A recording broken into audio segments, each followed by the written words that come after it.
everything you need to know to go to the Grand Canyon. In this video, I'm going to tell you how to get in, how to get around, where to stay, what to eat, and of course, what to do. All right, let's go. And the first thing to know is just a little bit more about the Grand Canyon. The Grand Canyon National Park is a 1,200 square mile natural wonder. In fact, it is one of the 7 wonders of the world. This canyon, a mile deep and up to 18 miles wide at some point, offers breathtaking views into millions of years of geological history as the Colorado River has carved this canyon down into the floor. Whether you're here for views or whether you're here for hiking, there is a lot to do at the Grand Canyon. Almost 300 miles of hiking trails, but there's actually so much more to do than just views and hiking, which I'm going to talk about when we get to things to do. Oh, and every part of this video I'm going to record on a different spot in the national park. Right now, I am on the South Kaibab Trail right below Ooh-Ah Point, which we'll talk about later too. All right, let's go on to number 2. The second thing to know is some information to help you get oriented to the Grand Canyon. So when you hear of the Grand Canyon, you'll often hear of the South Rim, the North Rim, and Grand Canyon West. And so let me unpack those 3 places. The Grand Canyon South Rim, it's where I am right now. It is the most visited part of the Grand Canyon National Park. It's where the village is, the fancy El Tovar Hotel is, it's where Mather Point is, which is the main viewpoint. It's also home to the main Grand Canyon Visitor Center. And inside the Visitor Center, they've got friendly park staff to answer all your questions, gives you maps, gives you recommendations on what to do. They also have an interpretive film that's like a 20-minute film that you can see every 30 minutes about the Grand Canyon. It's also worthwhile to note this is not the only visitor center. There are 5 more throughout the South Rim. Do pay attention to the open and closing time. This one closes pretty early at about 4 p.m. The North Rim, which is on the other side of this rim, is only open seasonally in summer, parts of spring and fall. It's closed entirely during the winter because it's just too cold and icy. There is a lodge over there. There's a restaurant. There are some campgrounds, but not many people venture over to the North Rim. There is also Grand Canyon West, which is not part of the national park. Grand Canyon West is operated by the Hualapai Native American tribe. That's the home of the Skywalk. If you want to know more about the Skywalk, then you can watch my video all about Grand Canyon West. But in this video, I'll be covering the national park, the South Rim, here where most people go. And what better way to get you oriented than with a really big map that's out in front of the Visitor Center. Right here, Grand Canyon Visitor Center, Mather Point Overlook, most famous overlook spot right over here. Now, if we go out to the east, Desert View Drive, this will bring us to the east entrance of the national park, the less used entrance. The main entrance is down Highway 64 right this way in the town of Tusayan. Going over this way from the Visitor Center, this is the main village part of the Grand Canyon. There's the Market Plaza right here, has a supermarket, a post office. We'll take a look at that later. And then the village is where the major hotels are. So we'll take a look at a lot of that because we're going to talk about the hotels and the restaurants. And then finally over this way is Hermit's Road. This is kind of a lesser visited part of the park. This will bring you over to Hermit's Trail and Hermit's Rest. That is one of the trails down into the canyon. The second major trail down into the canyon is the Bright Angel Trail by the village, and the third major trail is the South Kaibab Trail that's over here. The third thing to know is about getting into the Grand Canyon and where am I shooting this. This is Mather Point, the #1 viewpoint into the Grand Canyon. But the main way people come into the Grand Canyon is driving. The closest big city is Phoenix. If you're driving from Phoenix, it is about 4 hours to drive into the Grand Canyon. If you are coming from Las Vegas, it's about 4.5 hours. And if you're coming from Los Angeles, it's about 8 hours. The closest airport is actually Flagstaff, which is 90 minutes away. But there are only 3 flights from American Airlines that go in there, either from Phoenix or from Texas. The closest real town is Williams, Arizona, and that's where you can take the train. The single trip in takes about 2 hours, takes about 2 hours to get back. It's not the Amtrak, it's not a public train, it's a private railway. It makes 1 to 2 round trips daily from Williams, Arizona. They give you a few hours to spend here at the Grand Canyon exploring, hiking, admiring the view before you head back to Williams. Now, if you are driving your car in and it's peak season, do plan for like a 30-minute backup at the entry gate as you come in, because it's busy. There's a lot of people just paying and they can only get so many people through. So add about 30 minutes to those travel times in peak season. All right, let's talk about getting around the Grand Canyon. And first thing you'll probably be doing a lot of is walking. After all, this is a big hiking destination.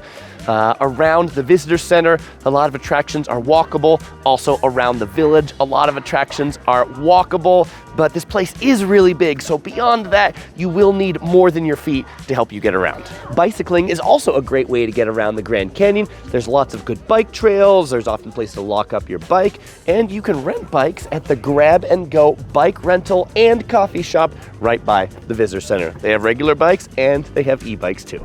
Now, if you drove your car here, you might think driving around is a good way to get around. And if you're here in the summer, you would be wrong, because everybody comes here in the summer and they bring their cars, and then all the parking lots get full and then there's no place to park. So if you move your car, you just won't have any place to park it again. Now, if you're here in the winter, which is when I'm here, then using your car is a great way to get around because there's not that many people here, and some of the roads that sometimes are shuttle only are indeed open to cars during the winter. So take a look at how many people are here and decide whether you're going to take your car around or whether you're going to take the shuttle around that we'll talk about in just a moment. But if you are driving, you will find the park is signed very well. Great signs to tell you everywhere to go. You can use Google Maps to navigate. If you're going to do that, you should know that there's not much cell phone service in the park. Yes, around the village and the visitor center, you'll have cell phone service, but in other areas you probably won't. So make sure you download offline maps or have a paper map to help you navigate. Also, do beware when you're driving because there's a lot of international visitors here that may or may not be that familiar with driving in the USA. I've seen some pretty weird stuff on the road here, so do keep your wits about you. So if you're here in the high season when it's really busy, then the way you're gonna be getting around is on these shuttles. These shuttles are free. They're included with your admission price into the national park, which, by the way, I didn't talk about that yet, did I? $35 will get your car full of people into the national park for 7 days. If you're going to more than 2 other national parks, so 3 total on your trip, then you'll want to buy an annual pass. Annual passes are $80 and get you into all of the national parks. But so back on these shuttles, there are 4 shuttle routes that the Park Service operates here along the South Rim, 2 that run all year and 2 that run seasonally. What 2 run all year? 2, 3, what is it? The 2 that run all year, the first one is the Village Loop, and that is a loop that'll take you from the visitor center around the village to the hotels over there, to the different lodges, to the general store, and it'll bring you back here. The second one that runs all year round is the Yellow Line, which will bring you over to the South Kaibab Trail. If you want to hike that trail, that's like the only way to do it because there is no parking at that trail. The ones that run seasonally is the Hermit's Road. That's the red line. That goes over to Hermit's Rest. That runs from March to November. From December to February, you can drive your car down that road. And then in the summer, there is a seasonal route that'll take you to the neighboring town by the entrance plaza. So if you're staying at the hotels in that town, then you can just take the shuttle in from those hotels into town. And the central hub for all of the shuttles is right here in this plaza at the visitor center, which is what makes this visitor center a great place to park if you're coming here because you can get on any shuttle from the visitor center. And they run about every 15 minutes, pretty efficient way to get around. There's also one more shuttle that you should be aware of, which is the Express Hiker Shuttle. If you want to hike the South Kaibab Trail, then they run like 3 shuttles per hour from the Backcountry Information Center and the Bright Angel Lodge, different times throughout the different seasons. So do check that if your plan is to hike the South Kaibab Trail early in the morning. You can take one of those Hiker Express shuttles. Oh, and by the way, that route that I called yellow turns out it's orange, but I don't know. Doesn't that sign look yellow to you? Looks yellow to me, but the bus says orange. That's the one you'll take to the Kaibab Trail. Now, it is worth pointing out that the shuttles are transportation only. They don't really tell you about where you're going. They just get you from here to there. If you just have a limited amount of time and you want to be on some wheels that tell you about where you're going, there are a number of scenic tours that you can take through the Grand Canyon that'll tell you about what you're seeing as you do it, like give you a little time to stop here and there. If you want to do those, you can certainly look at them online, but if you're here and you want to inquire about those when you get here, the Maswick Lodge has a tour and activities desk, and so does the Bright Angel Lodge. Another transportation option, and definitely one of the most unique within the national park, is the famous mule rides. And there are two sets of them. There's one that'll take you all the way to the bottom of the Grand Canyon, and the second one is a mule ride that'll take you along the rim. If you want to do the ones that take you all the way to the bottom, you've got to book them out like 15 months in advance. It's a lottery to do that. If you want to do the ones that take you along the rim trail, you can just book those online, just find an available date. And if you are interested in doing them, you should know, like, even if they're sold out for the date that you were looking, people do cancel them. So you can take a look for cancellations as well. All right, so now that we've decided it's good to spend at least a couple nights in the Grand Canyon, where are you going to stay? And my number one recommendation for you is to stay in the Grand Canyon Village along the rim. It is truly amazing to stay in a hotel like this and then just walk right over here and see the sunrise or the sunset over the Grand Canyon. So, what hotels are there along the rim of the Grand Canyon? The grandest of the hotels is the El Tovar Hotel. This is the highest end hotel. I think it's also the best situated because it has the best sunrise and sunset view. It's also going to be the most expensive. It's also where the dining room is, that is the great dining room here at the Grand Canyon. If you want to see more about the El Tovar, I will have a whole review coming up of this hotel soon, so stay tuned for that. The second hotel I would recommend after the El Tovar is the Bright Angel Lodge. The Bright Angel Lodge is a set of 90 charming rustic cabins. They're like these little individual buildings that there's 3 or 4 cabins each. They start at about $229. Compare that to the El Tovar. A queen room for me was $400 and some odd dollars here. So Bright Angel is just down the way from the El Tovar. It's like a 5-minute walk, and if you want to even save some more money, they have some rooms that have shared bathrooms too, so consider checking that one out. And then in between the El Tovar and the Bright Angel, there are 2 1970s style 2-story motels, the Thunderbird Lodge and the Kachina Lodge. They're pretty similar. They're right next to each other.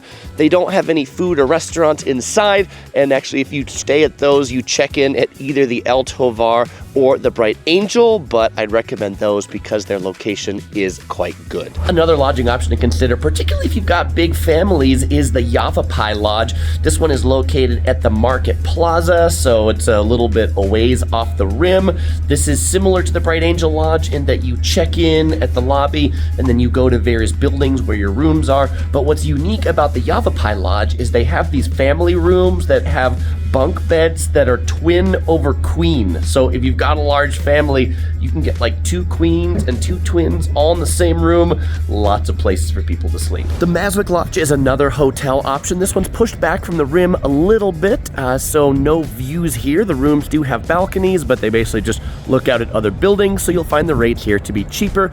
Convenient for families because it's just right next to that Maswick food court. To find dinner, you don't have to make a reservation, and the price for food are reasonably cheap. And there's one more hotel-like accommodation. This one is at the bottom of the canyon. It's called Phantom Ranch, and it's for people who are doing the hike down to the bottom. It's dormitory-style accommodations. To stay there, you do have to join a lottery, similar to the mules, 15 months ahead of time for the privilege of staying at the bottom.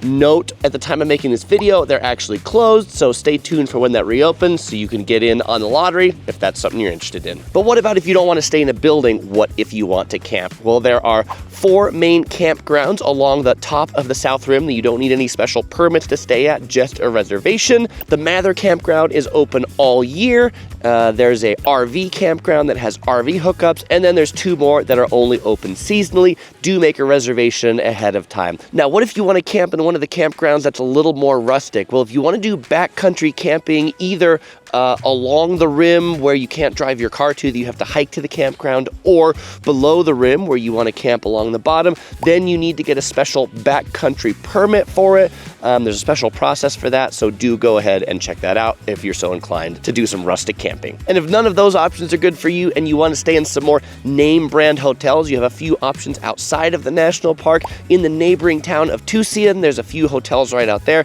That's about a 10-minute drive into the national park.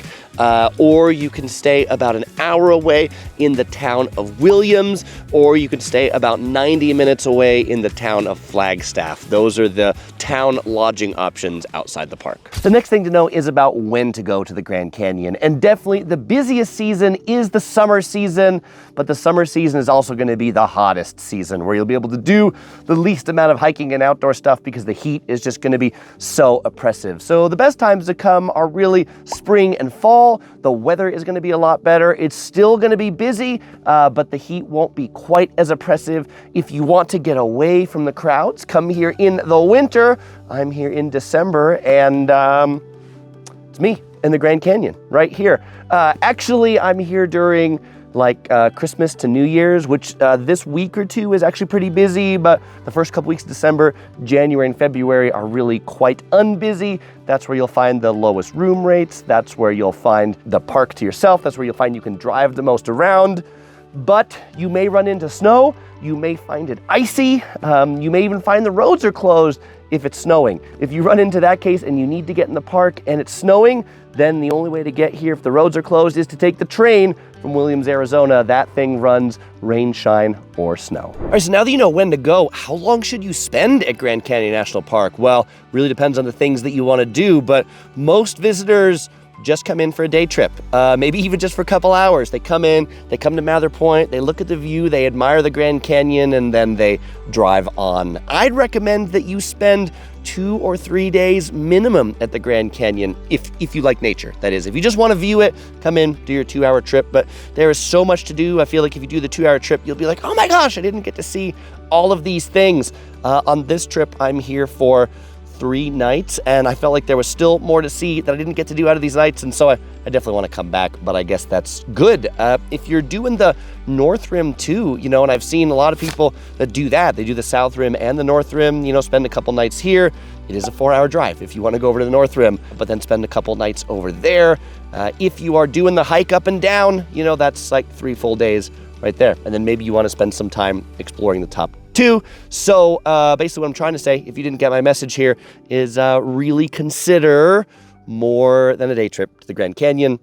You'll find it's worth it. And the next thing to know is about food. And while many national parks leave you pretty hungry, Joshua Tree National Park, I'm talking about you, where there's no food in the park, Grand Canyon couldn't be the opposite. There's a lot of food, a lot of restaurants, a lot of places to eat. It's a pretty good place to eat. In particular, first one I'll start with is the El Tovar Dining Room here. This is at the most historic and grand hotel. This is the most grand dining room. They do breakfast. Just walk right on in. I've had really good breakfast here. Pancake trio, eggs Benedict. They have a great window that looks out on the Grand Canyon. Lunch and dinner is by reservation, so you have to make a reservation beforehand. I had Christmas dinner here, which was really fantastic. A prime rib, mashed potatoes, super good. So definitely put this one on your list. The Bright Angel Lodge has a lot of different eateries. There's the Fred Harvey Cafe, which serves breakfast, lunch, and dinner, American diner style food. The Cocktail Lounge is next door, where you can get a similar but smaller menu. They come from the same kitchen. You can also get beer and liquor in there. Out front, they've got the Fountainette, which the Fountainette is like quick serve food. That's actually what I'm eating right now. Nathan's all beef hot dogs with a view outside of the Grand Canyon. And then there's also one other table service restaurant, the Arizona Steakhouse, open for lunch and dinner. When I went there, they said the wait was 40 minutes. And the Fred Harvey Cafe said the wait was an hour, and the Cocktail Lounge said the kitchen was really backed up. So that's why I came to the Fountainette, because there was no wait. Fountainette open for breakfast and lunch, 7 a.m. to 4 p.m., so you'll have to get those early. The Yavapai Lodge offers 3 dining opportunities. One here is the dining hall, and the way this works is you line up and tell them what you want. Well, the main thing is kind of this like chuck wagon dinner where you get a protein and a couple of different sides, 20 or 30 bucks depending upon how many proteins and how many sides. Standard proteins like turkey, fish, beef, pork, standard sides like mac and cheese and those sorts of things. Next door is the tavern where you can get fresh cooked burgers. I had a burger there, it was fine. Burger, potato salad, they don't have any fries, and a Pepsi was $23, and there's also a coffee shop. And just across the parking lot from Yavapai Lodge, you'll find the general store. This is like the Walmart of the Grand Canyon, where you'll find all of the daily necessities, big supermarket, produce, firewood, ice, you know, anything you would need, you'll find it here, and they're open pretty late till 8 p.m. There's also a deli, closes earlier, but you can get like fresh made sandwiches over there. The supermarket has lots of grab and go goods, or just take a banana for your hike. Oh, and if you forgot any of your camping supplies or you need some more, you'll find a whole camping section here. They will rent or you can buy, including sleeping bags and backpacks and water bottles and things to cook from, and more. For one of the cheaper quick-serve food options in the park, check out the food court at the Maswick Lodge. In the food court, you'll find a build-your-own salad stand, you'll find a barbecue stall, you'll find a pizza stall, and you'll find a Southwest stall for tacos. What did I get? I got the tri-tip that comes with 2 sides from the barbecue stall. You can get cornbread as one of the side, or if you don't want cornbread, you can get another one. So I got the mac and cheese and the beans. The fountain soda, $20 altogether. Pretty reasonable for tri-tip. Good protein. All right. And last but not least, if you're hiking your way down to the bottom of the Grand Canyon, you can eat at Phantom Ranch. But if you want to eat at Phantom Ranch, all meals are by reservation, so make sure you reserve your food ahead of time. All right, now let's talk about some of the best things to do in the Grand Canyon. And there's a lot more to do than just looking out into the Grand Canyon. Although it is quite grand and the views are spectacular, hiking is probably the second most popular thing to do because some of the best views into the Grand Canyon aren't up at the top from the rim, but you've got to hike down to find them. So now I just want to share with you some of the best trails for beginners coming to the Grand Canyon. The one I'm on right now, the Bright Angel Trail, it is one that will take you from the top all the way down to the bottom, which might not be for you, but you can just hike halfway down. Actually, right now, if you're doing this between now and 2025, the trail only goes a half mile down because it's under construction. But this is one where when you're hiking in the Grand Canyon, beware, they're all reverse hikes. You start at the top and you walk your way down, which is really easy. And then you have to walk up. So you do want to make sure you save enough energy to get back up again. The Park Service really recommends the first-time visitors, unless they feel super fit, not to try to make it all the way down and up in one day. If you're gonna go down, then you'll want to make a reservation to camp down there or at the Phantom Ranch to stay in the little kind of rustic lodge down there. Really make it a 2-day trip if you're trying to make it all the way to the bottom. Now, if you're coming in summer, you'll want to bring a lot of water on your hike because it can get really hot here in the Grand Canyon, and maybe even consider doing the hikes like try to get up early in the morning or do one towards sunset time when it's not as hot. Obviously, if you're here in the winter, like when I am, not as big of a deal. What is a big deal in the winter is the trails can get icy. So you will want to bring, if you're here in the middle of the winter after snowstorms or things like that, some crampons for your shoes to give yourself some more traction. And you might also consider bringing yourself some hiking sticks to help you. So now you have like 4 points of contact with the ground, particularly useful on your knees for these trails that are big up and downs because they help take some weight off of your knees. And if you're on one of these trails that mules go on, like this one, if the mules pass, then you want to stay on the inside, the mules go on the outside. Okay, that's enough of my safety warnings. Let's go on to some more of the great hiking paths. Now, if you're looking for something a little easier that doesn't have all that much in the way of elevation gain, consider this trail. This is the Rim Trail. The Rim Trail is a 14-mile trail. Most of it is paved, relatively flat. It goes from the South Kaibab trailhead to Hermit's Rest. And this is where you'll see some of the most scenic views of the Grand Canyon because it's along the rim. And so the whole time you're walking, you're gonna see the Grand Canyon down below. Something cool on this trail is the shuttle system for the national park kind of like follows the rim. And so they've got signs to tell you where the next shuttle stop is. So if you're walking along and then you get tired, you can just go ahead and take the shuttle. no biggie.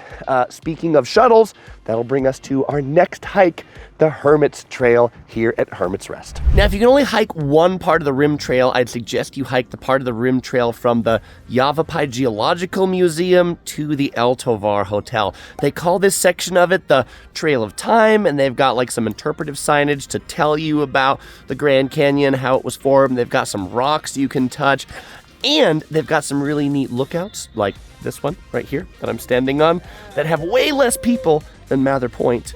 And from here, right over here, you can see the Bright Angel Trail too.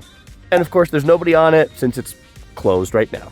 All right, so here we are at the beginning of the Hermit Trail. This trail is if you want something completely different than the Bright Angel Trail or the Rim Trail, which those have a lot of people on them. This one doesn't. This Hermit Trail is at kind of a remote end of the park because for most of the year you have to take a shuttle to get here.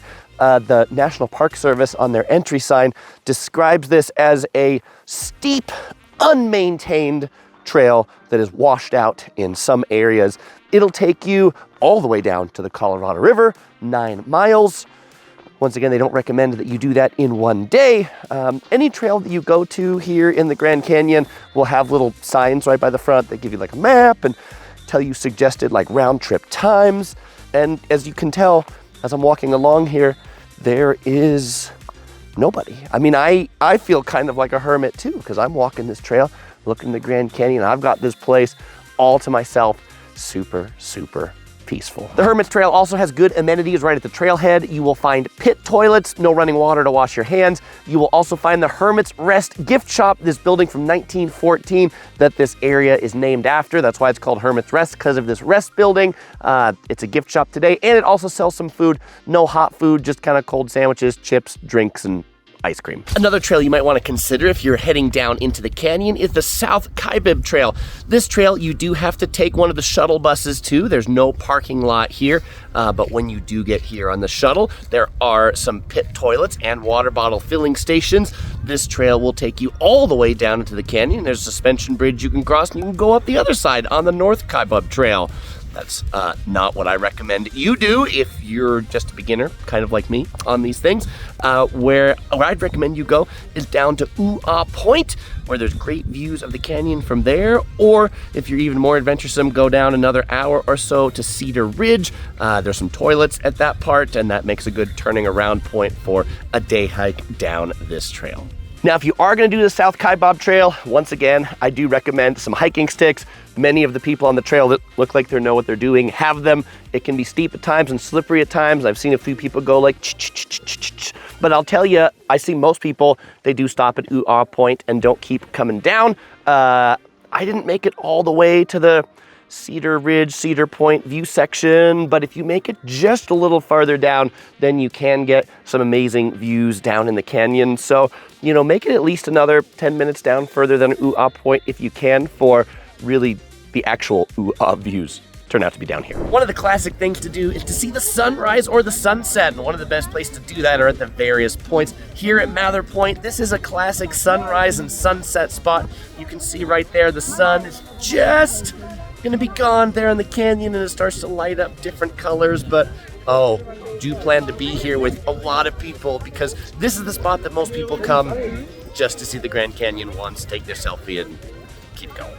You know, but if you're staying in the village, I mean, a great place to see the sunrise is just along the Rim Trail right out in front of your hotel. I was staying at the El Tovar, and I just walked right out 30 feet from my hotel to watch the sunrise magic happen right here. Another great place to check out the view is the Lookout Studio. This is in front of the Bright Angel Lodge right along the Rim Trail. It was built in 1914, a classic building. You can get all the way kind of like down there to check out the views and buy some gifts while you're inside of the gift shop, of course. Clever, whoever designed this spot. The way to the lookout is actually through the gift shop. There's a balcony on top, or that rock area down below that you saw from my earlier shot. And just down the hill from the Lookout Studio is another interesting studio, the Kolb Studio. This one is another gift shop that also has cool views from the inside, but down in the lower levels, it's an art gallery, so you can admire the art or pick up some to bring home. Another neat lookout/museum is the Yavapai Geology Museum. This is about a half-mile from the main visitor center. The building was built in 1928, and in addition to having some really great views into the Grand Canyon from inside, you can also learn all about the erosion and the rocks and things like that make the Grand Canyon what it is. And if you want to do some shopping outside of the usual gift shops, check out the Hopi House. This is located right next to the El Tovar Hotel. The building was built in 1905. In addition to just being a really cool structure, houses a bunch of Native American arts and crafts, most of them native made. Now, if you're tired of walking, hiking, and shuttling around, there's a great scenic drive you can do in the park. It's down Desert View Road to the east entrance of the park, and this road is about 20 miles from the village center. It'll take about 45 minutes to get to the end, but as you drive down it, you'll really feel the forest-like atmosphere that's here at the south rim of the Grand Canyon. Big tall pine trees and lots of uncrowded viewpoints into the canyon. And when you get to the end of the road, you'll get here to this 7-story stone watchtower. This is the Desert View Watchtower,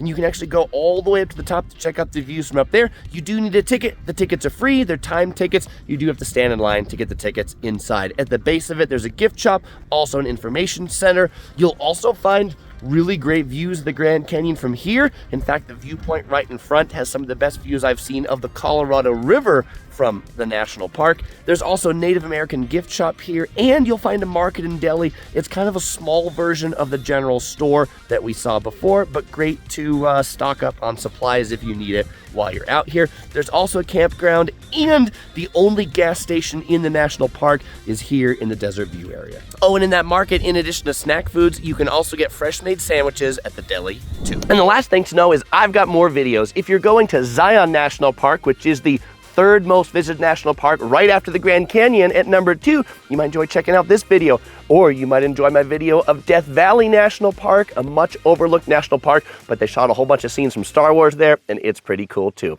All right, I'll see you there.